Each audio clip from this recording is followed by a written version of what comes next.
Welcome to news local. పేద వర్గాలకు న్యాయం చేయడమే కూటమి ప్రభుత్వం లక్ష్యమని రాష్ట్ర అంచనాల committee chairman MLA Vegulla Jogeswara Rao అన్నారు. మండపేట తహసీల్దార్ కార్యాలయంలో గురువారం మండలంలోని ఏడుదకు చెందిన 21 మంది ఇళ్ల పట్టాలు పంపిణీ కార్యక్రమం నిర్వహించారు. కూటమి ప్రభుత్వం ఏర్పాటైన తర్వాత రాష్ట్రంలోనే తొలిసారిగా ఇళ్ల స్థలాల పట్టాలు ఇక్కడ పంపిణీ చేయడం విశేషమని అన్నారు. ఏడుద చెరువుగట్టు, వాకింగ్ ట్రాక్, పార్కు అభివృద్ధి కోసం అక్కడ ఎన్నాళ్ళ నుంచో నివసిస్తున్న వారిని ఖాళీ చేయించినప్పుడు వారికి ఇచ్చిన హామీ ప్రకారం ఇప్పుడు పట్టాలు ఇచ్చామని చెప్పారు. అక్కడి స్థలాల్లో గృహ నిర్మాణానికి నిధులు మంజూరు చేస్తామని హామీ ఇచ్చారు. రామచంద్రపురం ఆర్డీఓ అఖిల అధ్యక్షతన జరిగిన ఈ కార్యక్రమంలో మున్సిపల్ మాజీ చైర్మన్ చుండు శ్రీవరప్రకాష్, ఏడుద టీడీపీ గ్రామశాఖ అధ్యక్షుడు పర్వతనేని వీర్రాజు, చిట్టూరి ప్రసాద్, కొవ్వాడ అప్పన్నబాబు, పాలచర్ల శిరీష్, తహసీల్దార్ తేజేశ్వరరావు, డిప్యూటీ తహసీల్దార్ మెహర్ బాబా, ఆర్ఐ వాసంతి, ఏడుద విఆర్ఓలు దుర్గారావులు, వెంకటేశ్వరరావు, నరేష్, పద్మ సిబ్బంది పాల్గొన్నారు. ఏదేమైనా మన పట్టాలకు మీకు లేట్ అయినందుకు నన్ను క్షమించమని చెప్పి మిమ్మల్ని అందరూ కూడా సవినయంగా కోరుకుంటూ మన నాగబాబు అన్నారు 4 లక్షలు 5 లక్షలు ఇప్పించమని. లేదు జరగదని నేను చెప్పలేను. ఈవేళ మన ప్రభుత్వం స్కీమ్ ఏంటంటే 1,80,000 రూపాయలు డైరెక్ట్గా మనకి ఇల్లు పట్టుకుంటే మనకి ఇస్తారు. ఇది కాకుండా ఈ లిస్టులో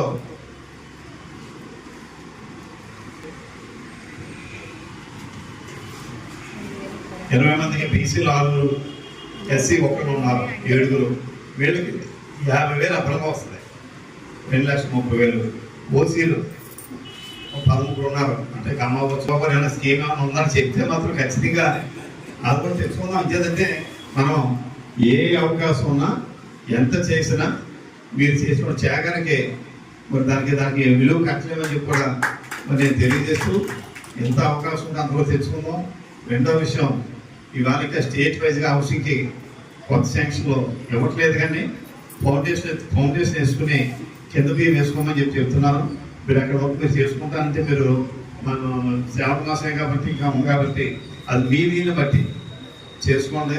మరి ఆ రంగా మనం మీ అందరూ కూడా అతి తొందరలోనే మరి సొంత ఇంటి యజమానులు అవుతారని చెప్పి భావిస్తూ మరి ఇవాళ మీ ఇష్యూ కూడా ఇవ్వాలని చెప్పి రేపటి నేను 7 మంత్రులతో మీటింగ్ ఉంటే మీటింగ్ ఇంకా మొదలవలేదు.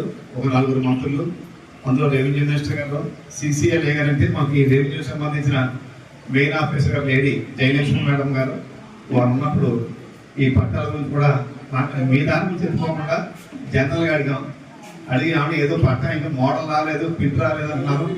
చాలామంది అబ్జార్లు ఉన్నారు, స్థలాలు ఉన్నాయి. ఆ స్థలం ఉన్నప్పుడు మనం ఇచ్చి కదా అని చెప్పి ఆవిడ అంటాం.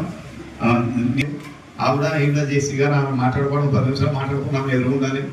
మాట్లాడుకున్నాక తన ఒప్పేసేసి దాన్ని కూడా 2-3 రోజుల్లో రాష్ట్ర వ్యాప్తంగా కూడా కొత్త పట్టాల మోడల్లో మన సీఎం గారు ఆఫీస్ తీసుకుని అది కూడా సర్టిఫికేట్ చేస్తామని చెప్పి చెప్పడం జరిగింది. మన వల్ల మొత్తం రాష్ట్రంలో కూడా ఎక్కడికైనా చిన్న పట్టాలు ఏమైనా పెండింగ్ ఉంటే ఇచ్చేయడానికి. అదేవిధంగా